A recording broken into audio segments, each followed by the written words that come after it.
வணக்கம். கல்கியின் சிறுகதை வீணை பவானி. இரவு 9 மணி இருக்கும். வானத்தில் கருமேகங்கள் சூழ்ந்திருந்தன. சிறு தூற்றல் போட்டு கொண்டிருந்தது. மூடி போட்ட வீதி விளக்குகளின் மங்கலான வெளிச்சத்தை பார்க்கும்போது வானம் ஏதோ சொல்ல முடியாத துயரத்துடன் கண்ணீர் விடுவது போல் தோன்றியது. இந்த காட்சியை பார்க்க சகியாமல் வீட்டுக்குள்ளே வந்தேன். என் உள்ளமும் சோர்வினால் பீடிக்கப்பட்டிருந்தது. இரட்டிப்பு உபத்திரவத்தை முன்னிட்டு ஜன்னல் கதவுகளையெல்லாம் சாத்திவிட்டு பிரகாசமாக விளக்கு போட்டு கொண்டேன். மனத்தில் உள்ள சோர்வை மாற்றுவதற்காக கதை புத்தகம் படிக்கலாம் என்று ஒரு புத்தகத்தை எடுத்து வைத்து கொண்டேன். சோர்வு சோர்வு என்று சொல்கிறேன். அப்படி என்ன சோர்வு வந்தது என்று நேயர்கள் அறிய விரும்பலாம். சோர்வுக்கு காரணங்களாயில்லை. உலக நிலைமையிலும் தேச நிலைமையிலும் மனசோர்வுக்கு வேண்டிய காரணங்கள் இருந்தன. போதாததற்கு அன்று சாயங்காலம் தினசரி பத்திரிகையில் வந்த ஒரு செய்தி மனத்தில் கொஞ்ச நஞ்சம் இருந்த உற்சாகத்தையும் போக்கடித்து விட்டது. அது கடலூருக்கும் சிதம்பரத்துக்கும் இடையில் நேர்ந்த ரயில் விபத்தை பற்றிய செய்திதான். நேற்று ராத்திரி எழும்பூரிலிருந்து கிளம்பிய போட்மெயில் அங்கே பெரும் விபத்துக்கு உள்ளாயிற்று. காரணம் நன்றாக தெரியவில்லை. நகரில் பலவித வதந்திகள் உலவின. திடீரென்று பெருகிய மழை வெள்ளத்தினால் தண்டவாளம் பெயர்ந்து விட்டதாக உத்தியோக முறையில் செய்தி. அந்த ரயிலில் பெரிய உத்தியோகஸ்தர் யாரோ போவதாக தெரிந்து தண்டவாளத்தை யாரோ வேண்டும் என்று பிடுங்கி போட்டதாக ஒரு வதந்தி. விபத்தில் செத்துப்போனவர்களின் கணக்கை பற்றி உலவிய வதந்திகளுக்கு அளவே இல்லை. 100 பேர் செத்துப்போனார்கள், 200 பேர் செத்துப்போனார்கள் என்றெல்லாம் கேள்விப்பட்டபோது கூட என் மனம் அவ்வளவு கலங்கிவிடவில்லை. பத்திரிகையில் இறந்து போனவர்களின் பெயர்களை வரிசை வரிசையாக படித்து வந்தபோது அதிலும் ஒரு குறிப்பிட்ட பெயர் வந்ததும் ரயில் வண்டி கவிழ்ந்து என் மேலேயே விழுந்தது போலிருந்தது. வாசகர்களில் பலருக்கு ஐயம்பேட்டை கந்தப்பன் ஞாபகம் இருக்கலாம். திருவுழுந்தூர் சிவக்கொழுந்து கதையை எனக்கு சொன்ன தவுள் வித்வான் கந்தப்பன்தான். ரயில் விபத்தில் இறந்து போனவர்களின் ஜாபிதாவில் கந்தப்ப பிள்ளையின் பெயரை பார்த்த உடனேயே எனக்கு அவ்வளவு மனவேதனை உண்டாயிற்று. அது என்னமோ பகவான் நம்மை அவ்விதம் படைத்து விட்டிருக்கிறார். அமெரிக்காவில் எரிமலை விபத்தில் 20,000 பேர் செத்துப்போனார்கள் என்று அறிந்தால் நமக்கு ஒரு உணர்ச்சியும் உண்டாவதில்லை. நமக்கு தெரிந்த மனிதர்களில் ஒருவர் மரணமடைந்தார் என்ற செய்தியை கேட்டால் நம்மை என்னமோ செய்கிறது. ஆகா, ஐயம்பேட்டை கந்தப்பனுக்கு இந்த முடிவா ஏற்பட வேண்டும்? எப்பேற்பட்ட மனுஷன்! என்ன தேசபக்தி, என்ன நல்லொழுக்கம்! பழகியவர்களிடத்தில்தான் எவ்வளவு அபிமானம், என்ன ரசிகத்தனம் என்று எண்ணமிட்டு கொண்டிருக்கும் போது வாசலில் குதிரை வண்டி வந்து நிற்கும் சத்தம் கேட்டது. இந்த நேரத்தில் யார் வருகிறது என்று சிறிது வெறுப்புடன் எண்ணினேன். என் உள்ளம் அப்போதிருந்த நிலைமையில் யாரையாவது பார்ப்பதற்கோ பேசுவதற்கோ பிடிக்கவில்லை. ஒரு நிமிஷத்துக்கெல்லாம் வாசற் கதவு திறந்தது. அடால்ஃப் ஹிட்லரோ ஜெனரல் டோஜோவோ வாசற்படியில் வந்து நின்றிருந்தால் கூட எனக்கு அவ்வளவு திகைப்பு ஏற்பட்டிருக்காது. அங்கே நின்றவர் வேறு யாரும் இல்லை, ஐயம்பேட்டை கந்தப்பன்தான். பயப்பட வேண்டாம், நான் தான் வந்திருக்கிறேன், என்னுடைய ஆவி இல்லை என்று கந்தப்பனுடைய குரலை கேட்டதும் என்னுடைய திகைப்பு மாறி அளவிருந்த சந்தோஷம் உண்டாயிற்று. வாருங்கள் வாருங்கள் என்று அவருடைய கையை பிடித்து உள்ளே அழைத்து கொண்டு போய் உட்கார வைத்தேன். என்ன செய்தி, என்ன சமாசாரம்? ரயில் விபத்திலிருந்து எப்படி பிழைத்து வந்தீர்கள்? இப்போதுதான் பத்திரிகையில் உங்கள் பெயரை படித்துவிட்டு கதிகலங்கி போனேன். அது எப்படி தப்பு செய்தி அனுப்பினார்கள்? வெட்கக்கேடு அளவா இருக்கிறது என்று கேள்விகளை அடுக்கிக் கொண்டே போனேன். நல்ல வேளை நான் போகவே இல்லை. நேற்று இரவு வண்டியில் எனக்கு சீட் ரிசர்வ் செய்திருந்தேன். தவுள் முதலிய சாமான்களையும் முன்னால் கொண்டு போய் ஏற்றியாகிவிட்டது. நான் ஸ்டேஷனுக்கு வருவதில்தான் 2 நிமிஷம் தாமதமாகிற்று. நல்ல காலந்தான். ரயிலில் உங்கள் பெயர் கட்டி தொங்கியதாக்கும். அதையும் தவிலையும் பார்த்துவிட்டு பத்திரிகை நிபுணர்கள் உங்களையும் சேர்த்து வைகுண்டத்துக்கு அனுப்பிவிட்டார்கள் போலிருக்கிறது. அப்படித்தான் இருக்க வேண்டும். உங்கள் வீட்டில் எல்லாரும் கவலைப்பட மாட்டார்களா? இன்றைக்கு ஏன் ஊருக்கு போகவில்லை என்று கேட்டேன். ஊருக்கு தந்தி கொடுத்து விட்டேன். உங்களை கொஞ்சம் பயமுறுத்தி விட்டு போகலாம் என்று வந்தேன். என்னையா பயமுறுத்த பார்த்தீர்கள்? ஆமாம், மகுடபதி கதையில் வெறுமனையாவது பெரிய அண்ணனுடைய ஆவி வந்து நின்றதாக சொல்லி எங்களை எல்லாம் பயமுறுத்தினீர்கள் அல்லவா? அதற்கு பழிக்க பழியாக. அதெல்லாம் கதையிலே நடக்கும், நிஜத்தில் நடக்குமா? என்றேன். நீங்கள் சொல்வது சுத்த தப்பு. என்ன, அவ்வளவு கண்டிப்பாக சாப்பு கொடுக்கிறீர்களே? ஆமாம், வாழ்க்கையில் அந்த மாதிரி நடந்திருக்கிறது. எந்த மாதிரி? செத்துப்போனதாக நினைத்திருந்த மனுஷர் திடீரென்று தோன்றியதால் ஆபத்து நேர்ந்திருக்கிறது.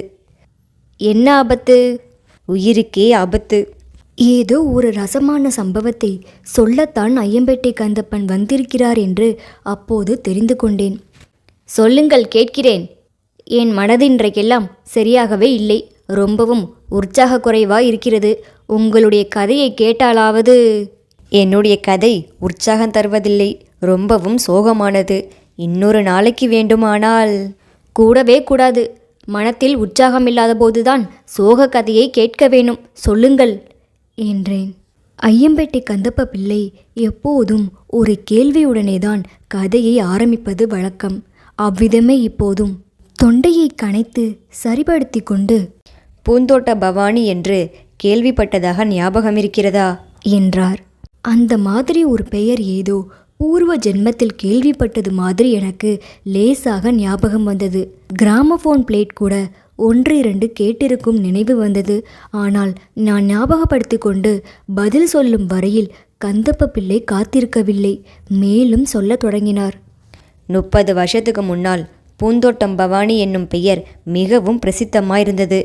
வீணை பவானி என்றும் சொல்வதுண்டு. வீணையை வைத்துக்கொண்டு பாடினாலானால் சரஸ்வதி தேவியே அவதாரம் எடுத்து வந்திருப்பது போல்தான் தோன்றும். அவளுடைய குரலுக்கு உபமானம் சொல்ல வேண்டுமானால் வீணை தந்தியை அவள் மீட்டும்போது உண்டாகும் ரீங்கார நாதத்தை தான் சொல்லலாம். அந்த வீணை தந்தியின் ரீங்காரத்துக்கோ அவளுடைய குரலை தவிர வேறு உபமானம் சொல்ல முடியாது. ஆயிரக்கணக்கான ஜனங்கள் கூடியுள்ள சபைகளில் அவளுடைய கச்சேரிகள் நடப்பதுண்டு. நிசப்தமாயிருந்து கேட்பார்கள், பரவசப்படுவார்கள். கோவில்களில், முக்கியமாக திருவாரூர் கோவில் உற்சவ சமயங்களில் அவளுடைய கச்சேரி அடிக்கடி நடக்கும். இந்த காலத்தில் வர வர நாதஸ்திகம் அதிகமாகி வருகிறது. சுயமரியாதை இயக்கம் அது இது என்று உலகமே கெட்டுப்போய் வருகிறது. போதாததற்கு சினிமா வேறு வந்து சேர்ந்துவிட்டது. உற்சவங்களை சிரத்தியாக நடத்துவோரும் இல்லை. அந்த காலத்தில் ஜனங்களுக்கெல்லாம் கோவில் திருவிழா இம்மாதிரி காரியங்களில்தான் கொண்டாட்டம். ஒரு கோவிலில் உற்சவம் என்றால் சுற்று வட்டாரத்தில் 20 மைல் தூரத்தில் உள்ள ஜனங்கள் எல்லாம் திரண்டு வந்து விடுவார்கள். இப்படிப்பட்ட திருவிழா கூட்டத்தில் திருக்கல்யாண மண்டபத்தில் சங்கீத கச்சேரிகள் நடக்கும். ஒவ்வொரு கச்சேரிக்கும் அபரிதமான கூட்டம் சேரும். அதிலும் பூந்தோட்டம் பவானியின் கச்சேரி என்றால் கேட்க வேண்டியதில்லை. அந்த காலத்தில் பெரிய கூட்டத்துக்கு உதாரணம் சொல்ல வேண்டுமானால், பூந்தோட்ட பவானியின் கச்சேரிக்கு கூடுகிறார் போல் கூடியிருக்கிறதே என்பார்கள். அப்படி ஜனக்கூட்டம் கூடியிருக்கும் இடத்தில் கசகசவென்று எவ்வளவு சந்தடி இருக்கும். ஆனால் பவானியின் விரல்கள் வீணையின் தந்திகளை தொட வேண்டியதுதான். முகத்தை சிறிது நிமிர்த்தி கொண்டு அவளுடைய இனிய குரலை காட்டி சுருதி கூட்ட வேண்டியதுதான். அவ்வளவு இரைச்சலும் ஒரு நொடியில் கப்பென்று அடங்கிவிடும். இரைச்சல் ஓடுவதும் பவானியின் இனிய குரல் ஒளியும் வீணை தந்தியின் நாதமும் சேர்ந்து கிளம்புவதும் ஒரு இந்திரஜாலம் போல் தோன்றும். பவானியின் கச்சேரி கேட்பதற்கு சந்தர்ப்பம் கிடைத்தால் நான் அதை விடுவதில்லை. அத்தகைய சந்தர்ப்பங்கள் எனக்கு அடிக்கடி கிடைப்பதும் உண்டு.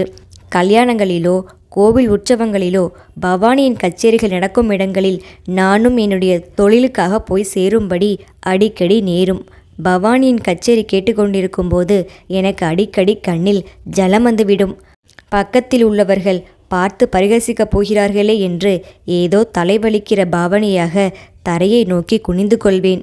கண்ணீருக்கு காரணம் என்ன என்றா கேட்கிறீர்கள்? அதுதான் எனக்கு தெரியாது.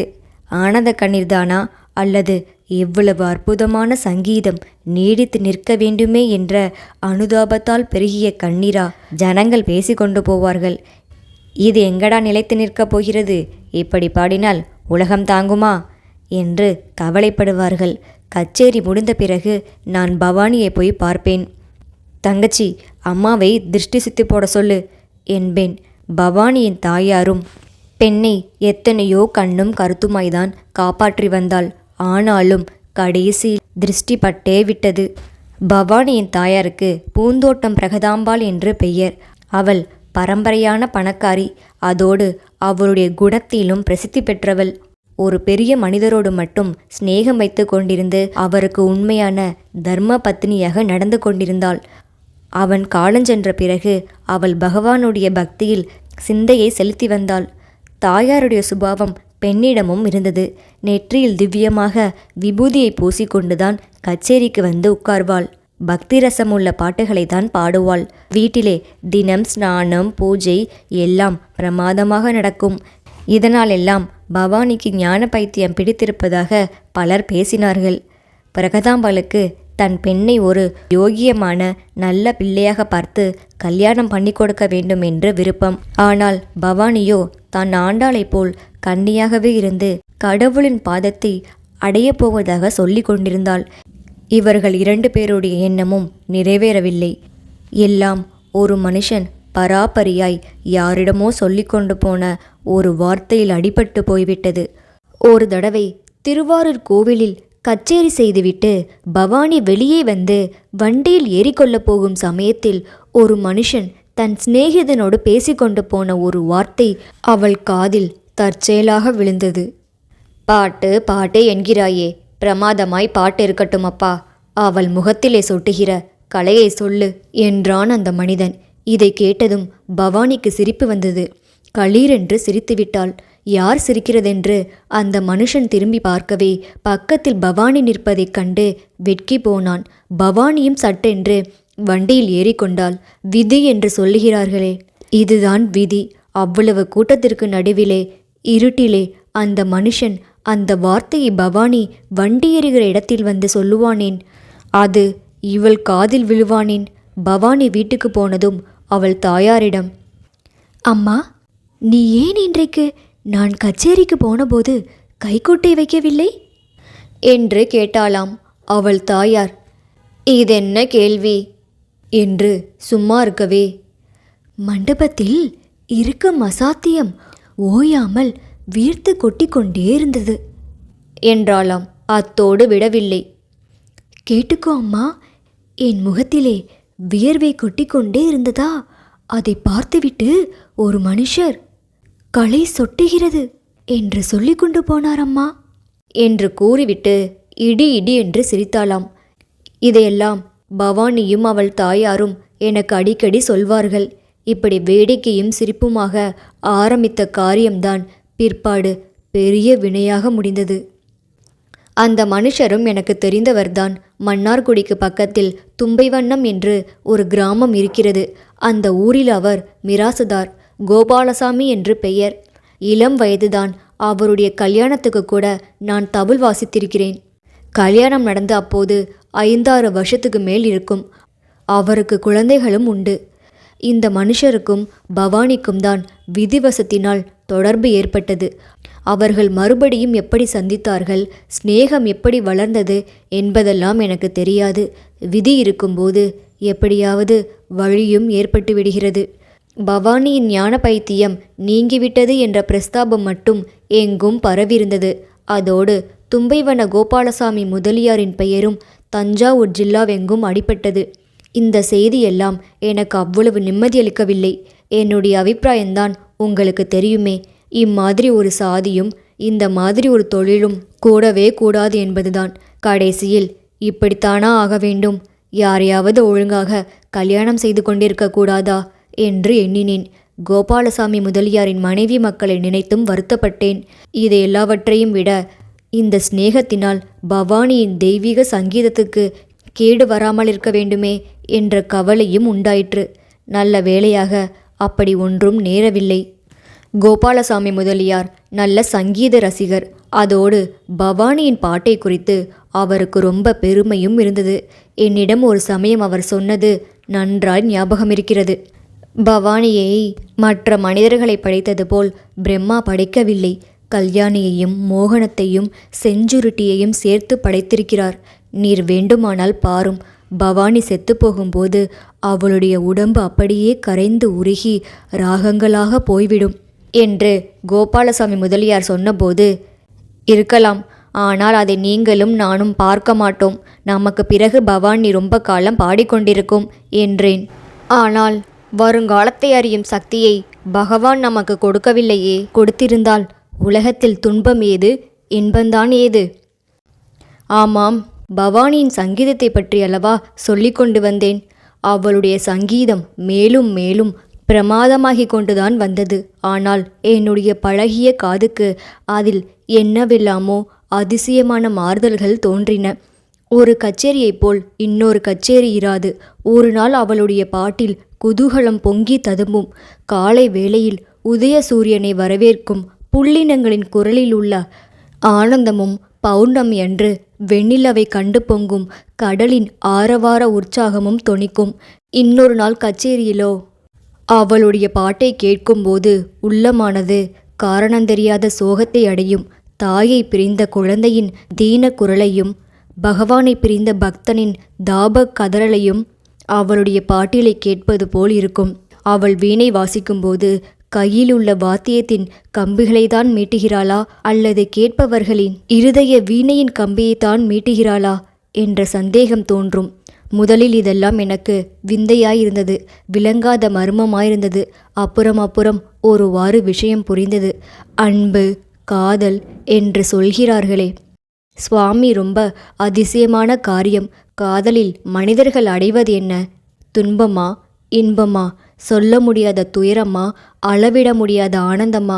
பவானியையும் தும்பைவன முதலியாரையும் பற்றி நான் கேள்விப்பட்ட விஷயங்கள் இம்மாதிரி சந்தேகங்களை எல்லாம் உண்டாக்கின.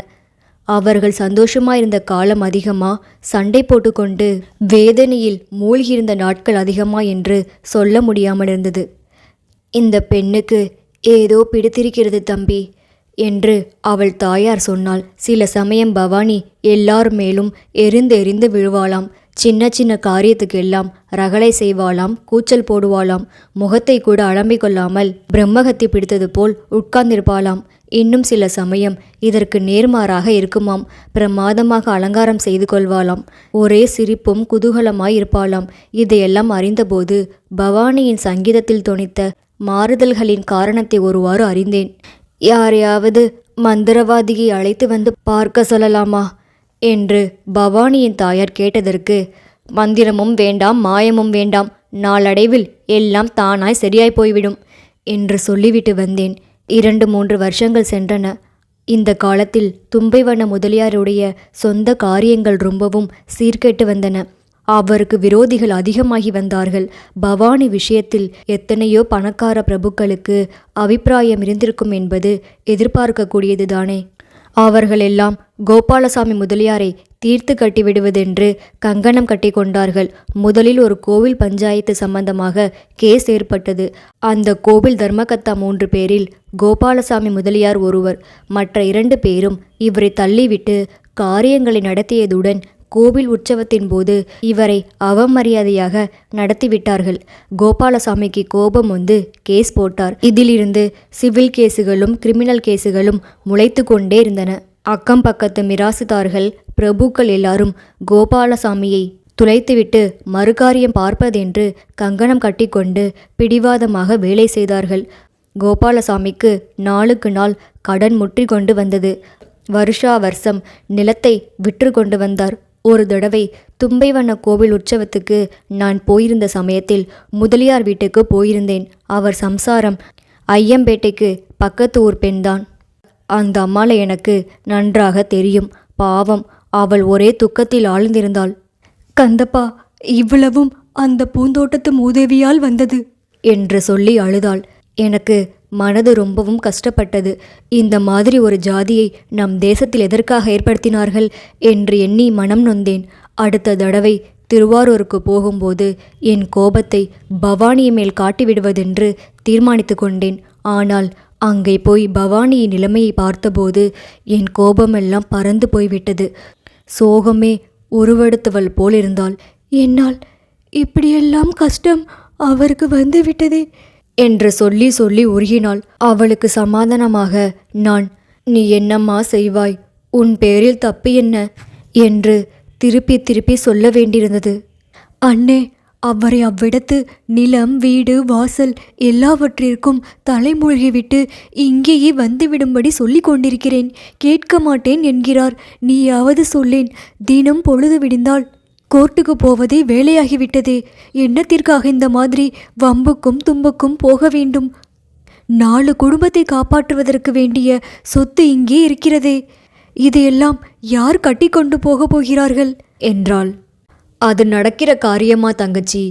அவர் ஆண் பிள்ளை இல்லையா? ரோஷம் இராதா? வீண் வம்புக்கு இழுக்கிறவர்களுக்கு பயந்து கொண்டு ஊரை விட்டு வந்து விடுவாரா? அதுவும் இங்கே. அவர் சம்மதித்தாலும் சம்சாரம், குழந்தைகள் இருக்கிறார்களே என்றேன். பிறகு பவானி அவருடைய சம்சாரத்தையும் குழந்தைகளையும் பற்றி கேட்டுக்கொண்டே இருந்தாள். பவானியின் தாயாரிடம் பேசினேன். ஏனக்கா, என்னத்திற்காக நமக்கு இந்த கெட்ட பெயர்? பவானியினாலே ஒரு பெரிய குடும்பம் அழிந்து போகிறது என்று இந்த ஜில்லா முழுவதும் பேசிக்கொண்டிருக்கிறார்களே என்றேன். யார் என்னத்தையாவது சொல்லட்டும் தம்பி. அவர்கள் 2 பேரையும் பிரிப்பது மகா பாவம். பிரித்தால் என் மகள் உயிரை வைத்து கொண்டிருக்க மாட்டாள் என்றாள். இப்படி எத்தனையோ பேர் சொல்லிக் கொண்டிருக்கிறார்கள் அக்கா, நாம் பார்த்ததில்லையா என்றேன் நான். பவானியின் சமாசாரம் உனக்கு தெரியாது தம்பி என்றாள். பிறகு, இப்பொழுது அவர்களுக்குள்ளே எப்படி இருக்கிறது? முன்னையெல்லாம் போல் கோபதாபம் உண்டா என்று கேட்டேன். பவானியின் குணம் அடியோடு மாறிவிட்டதென்றும் அவள் சாந்தமே உருக்கொண்டவளாகிவிட்டாள் என்றும் தெரிந்தது. இதற்கு மாறாக கோபாலசாமி முதலியாருக்கு கோபதாபங்கள் அதிகமாகி வந்தனவாம். அதோடு அடிக்கடி இல்லாத பொல்லாத சந்தேகங்கள் அவருக்கு தோன்றி வந்தனவாம். இது என்ன மனித சுபாவம் என்று எனக்கு ஆச்சரியமாயிருந்தது. பவானி எதற்காக அவரிடம் அன்பு வைக்க வேண்டும்? நிர்பந்தம், கட்டாயம் ஏதாவது உண்டா? தன் மனமொப்பி அவரையே தெய்வம் என்று எண்ணியிருப்பவள் மேல் ஒரு மனிதன் சந்தேகப்படுவதென்றால் எனக்கு ரொம்ப கோபமாயும் வெறுப்பாயும் இருந்தது. நமக்கு என்னவென்று பேசாமல் போய்விட்டேன். இதற்கப்புறம் ஏறக்குறைய 1 வருஷ காலம் ஏதேதோ அசௌகரியங்களினால் நான் திருவாரூர் பக்கம் போகவில்லை. பவானியின் தாயார் இறந்து போனாள் என்று தெரிந்ததும் துக்கம் விசாரிப்பதற்கு போயிருந்தேன். அதற்கப்புறம் அங்கே போவதையே நிறுத்திவிட்டேன். நமக்கு என்னத்திற்கு வம்பு என்ற எண்ணம்தான் காரணம். தும்பைவண்ண முதலியாரின் காரியங்கள் வர வர சீர்கெட்டு வருகிறதென்று மட்டும் அடிக்கடி காதில் விழுந்து கொண்டிருந்தது. சென்னை பட்டணத்தில் ஹைகோர்ட்டில் அவருக்கு ஒரு பெரிய கேஸ் நடந்து வந்தது. அதில் தோற்றுப்போனால் ஆள் திவால்தான் என்று சொன்னார்கள். இப்படி இருக்கும்போதுதான் ஒரு நாள் அந்த பயங்கரமான ரயில் விபத்தை பற்றி செய்தி வந்தது. விழுப்புரத்துக்கும் கூடலூருக்கும் நடுவில் ரயில் கவிழ்ந்து விட்டது. 3 வண்டிகள் அடியோடு நாசமாயின. 40-50 பேருக்கு மேல் செத்துப்போனார்கள் என்று தெரிந்தது. அந்த காலத்திலிருந்தே எனக்கு பத்திரிகை படிப்பதில் ஆசை உண்டு. அதுவும் இந்த பயங்கர ரயில் விபத்து நடந்த சமயத்தில் அதை பற்றிய விவரங்களை படிப்பதற்காக வெகு ஆவலுடன் சுதேசிமித்திரன் பத்திரிகையை எதிர்பார்த்து கொண்டிருந்தேன். விபத்து நடந்த மறுநாள் பத்திரிகையில் இறந்து போனவர்களின் பெயர் விவர ஜாபிதா வந்திருந்தது. அதில் தும்பைவண்ண முதலியாரின் பெயரை பார்த்ததும் எனக்கு எப்படி இருந்திருக்கும் என்று நீங்களே கற்பனை செய்து கொள்ள வேண்டியதுதான். உடனே எனக்கு பூந்தோட்ட பவானியின் கதிதான் ஞாபகத்திற்கு வந்தது. ஐயோ, அந்த பெண் 1 வருஷத்துக்குள்ளேயே தாயாரையும் இழந்து ஆசை நாயகனையும் இழந்து அனாதையாய் போய்விட்டாளே. இனிமேல் அவளுடைய வாழ்க்கை எப்படி ஆகுமோ? கோபாலசாமி முதலியாரின் சம்சாரம், குழந்தைகளின் ஞாபகமும் வந்தது. ஐயோ பாவம், அவர்களுடைய சொத்தெல்லாம் கோர்ட்டு விவகாரங்களில் தொலைந்து போயிருக்கும். சாப்பாட்டுக்கே கஷ்டப்படும்படியான நிலைமை வந்துவிடுமோ என்னமோ. 1 வாரத்துக்கெல்லாம் மன்னார்குடிக்கு போக வேண்டியிருந்தது. அங்கிருந்து அப்படியே தும்பைவனத்துக்கு போனேன். முதலியாரின் மனைவி பட்ட துக்கத்தையும் அழுது அழுகையையும் பார்க்க சகிக்கவில்லை. தகப்பனாரையும் இழந்த குழந்தைகளை பார்க்கவும் பரிதாபமாய்த்தான் இருந்தது. நல்ல வேளையாக ஊரிலிருந்து அவர்களுடைய தாத்தாவும் பாட்டையும் வந்திருந்தார்கள். குழந்தைகளை அவர்கள் பார்த்து கொண்டதுடன் பெண்ணுக்கும் தேர்தல் கூறினார்கள். என்ன செய்வதடி அம்மா, உன் தலையெழுத்து அப்படி இருந்தது. குழந்தைகளுக்காக நீ உயிரை வைத்து கொண்டிருக்க வேண்டுமோ இல்லையோ என்று சொல்லி தேற்றி பட்டினி கிடக்காமல் அரை வயிறாவது சாப்பிடும்படி பலவந்தப்படுத்தினார்கள். நானும் எனக்கு தெரிந்த வரையில் ஆறுதல் சொல்லிவிட்டு கிளம்பினேன். இவர்களை பார்த்த பிறகு பவானியையும் அவசியம் பார்க்க வேண்டும் என்று எனக்கு ஆவல் உண்டாயிற்று. நேரே திருவாரூருக்கு போனேன். அவளுடைய வீட்டுக்கு போகும்போது என் மனம் ரொம்பவும் வேதனைப்பட்டது. ஒரே துக்க சாரகத்தில் மூழ்கியிருப்பாளே, எப்படி அவளை பார்த்து பேசுகிறது, எப்படி ஆறுதல் சொல்லுகிறது என்று என் மனம் தவித்தது. ஆனால் வீட்டுக்குள்ளே போய் பவானியை பார்த்ததும் 1 வார கவலை நீங்கிற்று. ஏனெனில் நான் பயத்துடன் எதிர்பார்த்தபடி அவள் கண்ணீரும் கம்பளியுமாய் படுத்து கொண்டிருக்கவில்லை. என்னை கண்டதும் அலறி அளவில்லை. சாதாரணமாய்த்தான் இருந்தாள். வாருங்க அண்ணே என்று ஆர்வத்துடன் என்னை அழைத்தாள். கவலை நீங்கிற்று என்றா சொன்னேன்? ஆமாம், கவலை நீங்கிற்று என்பது உண்மைதான். ஆனால் மனத்திற்குள் பெரு ஏமாற்றமும் உண்டாயிற்று. கடைசியில் சாதிக்குணம் என்று உலகம் சொல்வது சரியாய் போய்விட்டதல்லவா? தாலி கட்டிய மனைவி அங்கே படுகிற துக்கத்துக்கும் இங்கே இவள் சாதாரணமாய் வந்தவர்களை வா என்று அழைத்து கொண்டிருப்பதற்கும் எவ்வளவு வித்தியாசம்! அதையெல்லாம் நான் வெளியில் காட்டிக்கொள்ளவில்லை. என்னுடைய பொறுப்பை கழித்து கொள்வதற்காக ஏதோ ஆறுதல் வார்த்தை கூறிவிட்டு கிளம்பினேன். கிளம்பும்போது பவானி, அண்ணே, நவராத்திரி வெள்ளிக்கிழமை அன்று அம்மன் சன்னதியிலே கச்சேரி செய்யப் போகிறேன். நீங்கள் கட்டாயம் வரவேணும் என்றாள். எனக்கு சுருக்கென்று தைத்தது. கச்சேரியா? இதற்குள்ளேயா? இந்த வருஷம் கச்சேரி செய்ய வேண்டியது தானா தங்கச்சி? அடுத்த வருஷம் பார்த்து கொள்ளக்கூடாதா என்றேன். இல்லை அண்ணே, கச்சேரி செய்வதாக முன்னமே ஒப்புக்கொண்டு விட்டேன். உற்சவ பத்திரிகைகளை கூட போட்டுவிட்டார்கள். அதை மாற்ற இஷ்டமில்லை என்றாள். எனக்கு அப்போது அவள் மீதும் கோவில் தர்மகத்தாக்கள் மீதும் கூட கோபம் வந்தது. சௌகரியப்பட்டால் வருகிறேன் தங்கச்சி என்றேன். அப்படி சொல்லக்கூடாது அண்ணே. ஒருவேளை இதுதான் நான் செய்கிற கடைசி கச்சேரியாயிருக்கும். நீங்கள் கட்டாயம் வர வேண்டும். இதை கேட்டதும் என் மனம் உருகிவிட்டது. ஏனம்மா அப்படி சொல்கிறாய்? எது எப்படியானாலும் உன் சங்கீதம் மட்டும் வளர வேண்டும் என்றேன். பிறகு நவராத்திரி வெள்ளிக்கிழமைக்கு அவசியம் வருவதாக சொல்லிவிட்டு விடை பெற்று கொண்டேன். பவானிக்கு வாக்கு கொடுத்தபடியே நவராத்திரி வெள்ளிக்கிழமை அன்று திருவாரூருக்கு போனேன். அவள் வீட்டுக்கு நான் போனபோது கச்சேரிக்கு அவள் கிளம்புகிற சமயமாயிருந்தது. பவானியை பார்த்ததும் நான் பிரமித்து போய்விட்டேன். அவ்வளவு பிரமாதமாக ஆடை ஆபரண அலங்காரங்களை செய்து கொண்டிருந்தாள். கல்யாண மண்டபத்துக்கு போகும் பெண் மாதிரி தோன்றினாள். இயற்கையிலேயே நல்ல ரூபவதி. இப்போது பார்த்தால் தேவலோகத்திலிருந்து ரம்பை, ஊர்வசி, மேனகை, திலோத்தம்மை ஆகியவர்களில் ஒருத்தி இறங்கி பூலோகத்துக்கு வந்துவிட்டது மாதிரியே இருந்தது. மனத்திற்குள் எனக்கு ஏற்பட்ட வேதனையை சொல்லி முடியாது. என்னை பார்த்ததும் பவானி புன்னகையுடன், அண்ணே, வந்துவிட்டீர்களா என்றாள். எனக்கு எரிச்சல் பற்றி கொண்டு வந்தது. இருந்தாலும் ஆமாம், வந்துவிட்டேன் தங்கச்சி என்று சாவதானமாக பதில் சொன்னேன். அண்ணே, இன்று காலையிலிருந்தே உங்களை நான் எதிர்பார்த்து கொண்டிருந்தேன். போனால் போகட்டும். கச்சேரி முடிந்ததும் நீங்கள் நேரே இங்கு வர வேண்டும். ரொம்ப முக்கியமான காரியம், தவறக்கூடாது என்றாள். ஆகட்டும் தங்கச்சி என்றேன். உங்கள் தலைமேல் ஆணை, கட்டாயம் வரவேணும் என்று சொல்லிவிட்டு பவானி வண்டியில் போய் ஏறிக்கொண்டாள். பவானி இந்த மாதிரி பேசி நான் கேட்டதில்லை. என்னமோ விஷயம் இருக்கிறது, எல்லாம் ராத்திரி தெரிந்து போகிறது என்று எண்ணிக்கொண்டு கோவிலுக்கு போனேன். என் வாழ்நாளில் நானும் எத்தனையோ சங்கீத கச்சேரிகள் கேட்டிருக்கிறேன். பிரபல வித்வான்கள், பாடகிகள் எல்லோருடைய பாட்டையும் கேட்டிருக்கிறேன். ஆனால் அந்த நவராத்திரி வெள்ளிக்கிழமை அன்று பவானி செய்த கச்சேரியைப் போல் கேட்டதும் கிடையாது, கேள்விப்பட்டதும் இல்லை. பவானியின் குரல் அன்று தேனாக இருந்தது. விரல் வீணையின் தந்தியை மீட்டிய போது அமுதவாரி பெருகிற்று. இதையெல்லாம் விட அன்று அவளுடைய பாட்டில் இன்னும் ஏதோ ஒன்று இருந்தது. அதை கேட்பவர்களின் இருதயத்தில் ஒரு அதிசயமான இன்ப வேதனையை உண்டு பண்ணிற்று. சபையில் அன்று ஒரே நிசப்தம். மூச்சு விடும் சப்தம் கூட கேட்கவில்லை.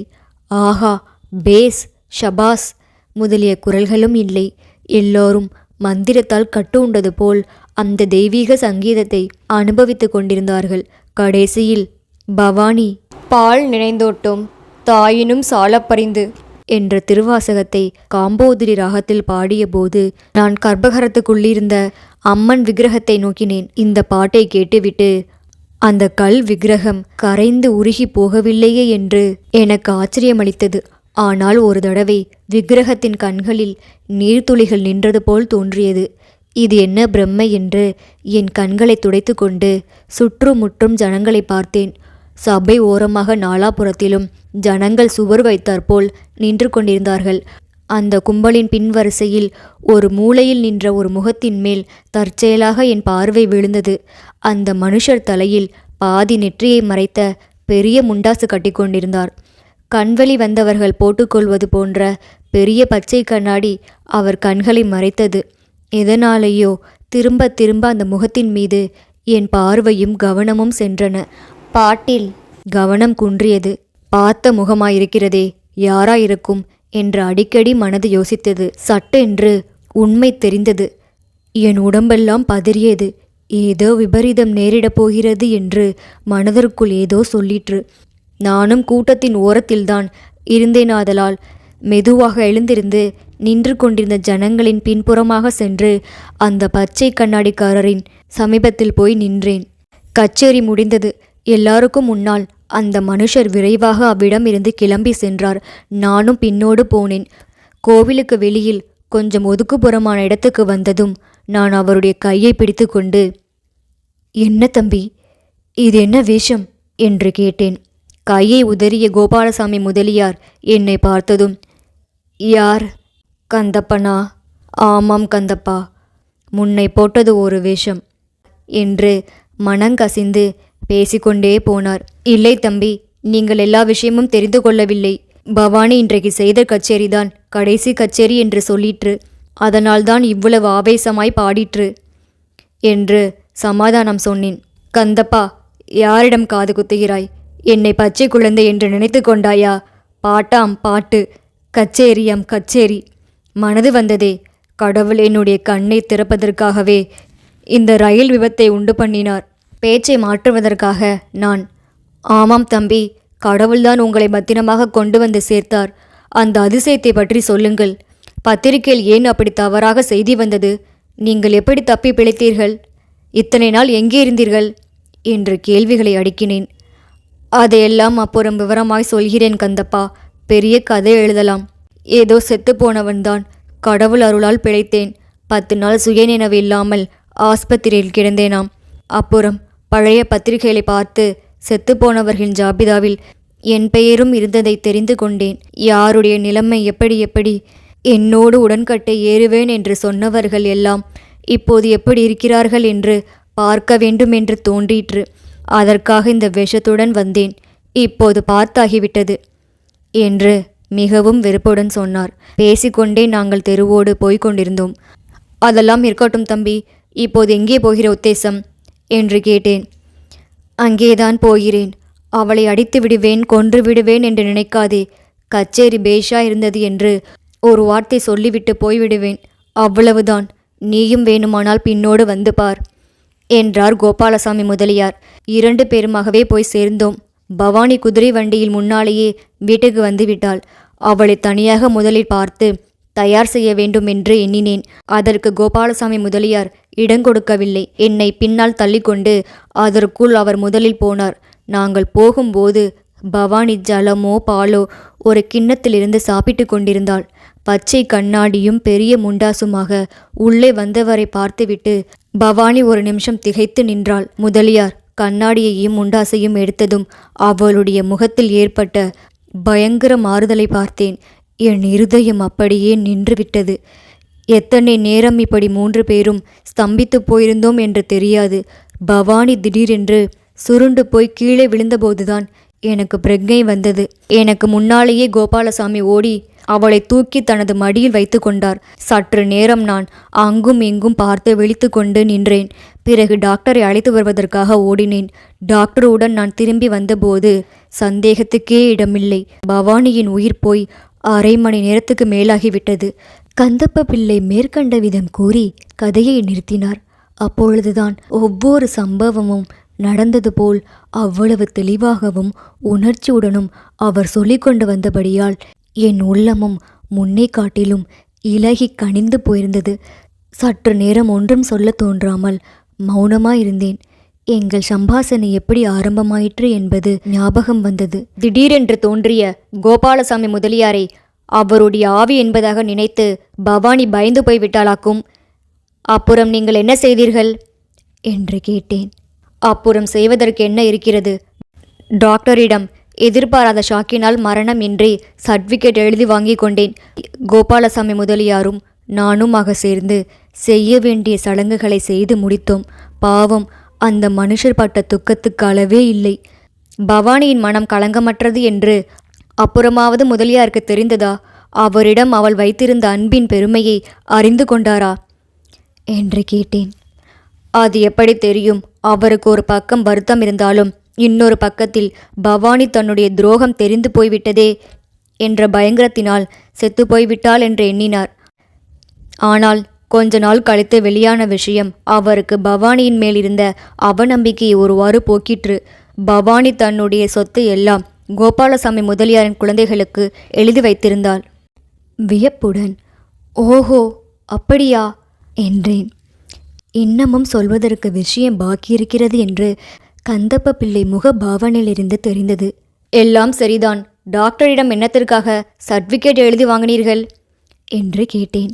இந்த மாதிரி திடீர் மரணங்களில் போலீஸ் தொந்தரவு ஏற்படும் அல்லவா, அதற்காகத்தான்.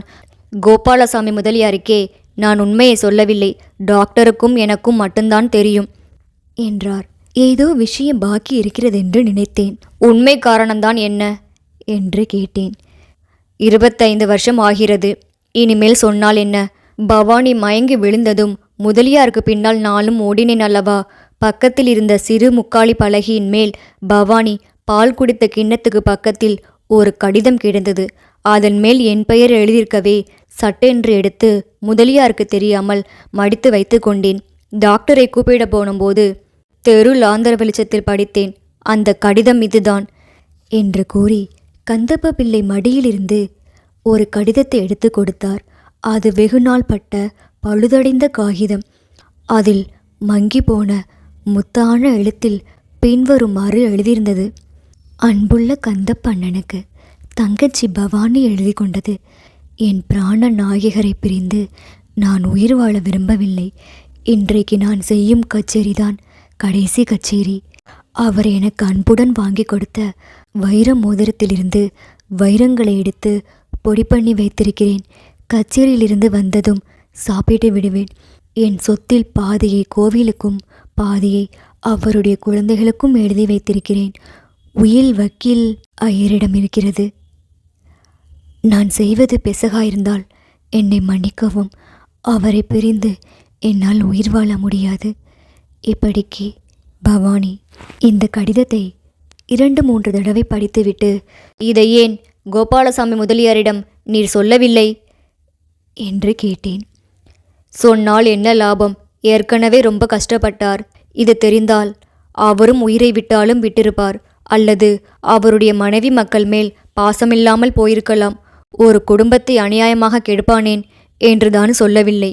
சற்று பொறுத்து நான் போய் வருகிறேன் சுவாமி என்று கந்தப்ப பிள்ளை எழுந்திருந்தார். கடிதத்தை அவரிடம் திருப்பி கொடுத்தேன்.